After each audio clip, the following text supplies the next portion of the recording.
Hey, here we are in Nashville, Tennessee, and we're right in the middle of a Diamonds Conference. Now, some people might go, what's the Diamonds all about? But before we get into that, I want you to meet our great friend, Angela Greenig. Yep. And we've known each other for how many years 11 now? years, 1999 we met. Many years, working together, serving the poor, working in the streets here in Nashville, where you're from, in Seattle. And right now we're doing the first ever Diamonds Conference. So what's a Diamonds Conference? I mean, is it like gems falling out of the sky? No. What is it? What we're doing is, it's really taken out of Isaiah 45, and it has to do about reclaiming the inheritance. It's the treasures that are hidden in the ground that people have forgotten about. And it is the children. And really the reason that we're doing the Diamond Conference, a good friend of ours, Heidi Baker, will be in with us for the weekend.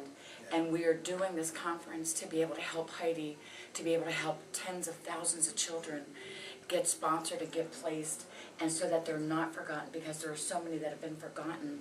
And so that's really why we prayed, we talked, and that's why we're in Nashville, Tennessee doing this conference. Yeah, amen. And one of the scriptures I love so much, it's right before the noble woman, Proverbs 31. Yeah.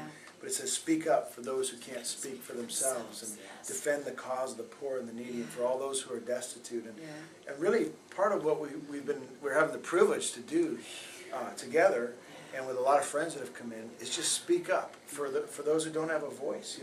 Children, they're the most vulnerable and sometimes hidden people on the planet, and let alone half of the world's population is 16 and younger now. I mean, it's just massive people group. The most vulnerable, the most neglected and abused, a huge portion of that are poor children. And God really is looking for people that will speak up, for those who can't speak for themselves. And declare justice and righteousness. And I was thinking about it with children. They're innocent. They're not educated yet. They're not organized. They just want to have fun.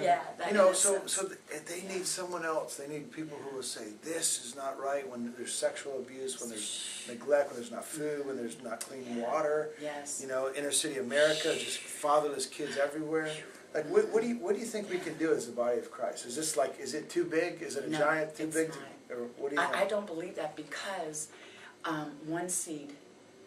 God says to the whole world, you may be one person, Scott, but to one person, you just might be the whole wide world.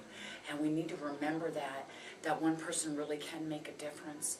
Because I think about Jesus. We're just finishing out the resurrection weekend, and with the 11 bread, and now, of course, with first fruits and all the pieces. And I think about Jesus gave his best, even if it was just for one of us.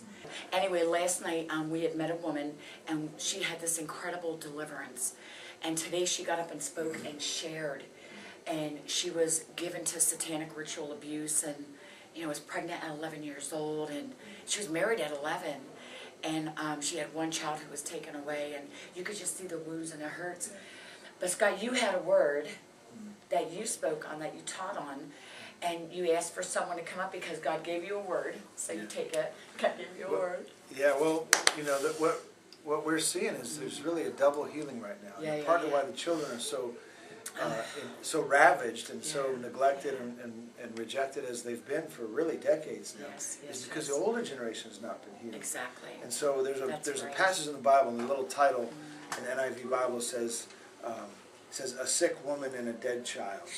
And so we talked about how at the same time God is healing the sick women, the women with the issue of blood for 12 years, contending for healing. But she finally pressed in and she touched Jesus' powerfully. She was immediately healed. Incredible miracle story. But at the same time, there's a child dying in the story, and they come and they say, "Hey, don't bother the master anymore. It's over. The kid's dead." It's just, But Jesus says, "Hey, just believe." And they go and Jesus raises this 12-year-old. 12 years of contending for a healing of a sick woman. 12-year-old girl that people would say is as good as dead. All the people mourning and wailing, and Jesus shuts them all up. Says, enough of that. Man, she's just sleeping. Wake her. And see, that's getting ready to happen. And I believe literally the finishing touches of a healed church, a healthy church that have gotten over 12 years of contending. I believe by 2012 we're going to see massive explosion. I know that's right. Of healing, of life in the body that will result in what people would consider a dead young generation, Yeah. too far gone, no one can, it's overwhelming problems, but I believe the greatest harvest is at hand. Is that We get to be part of it. And we're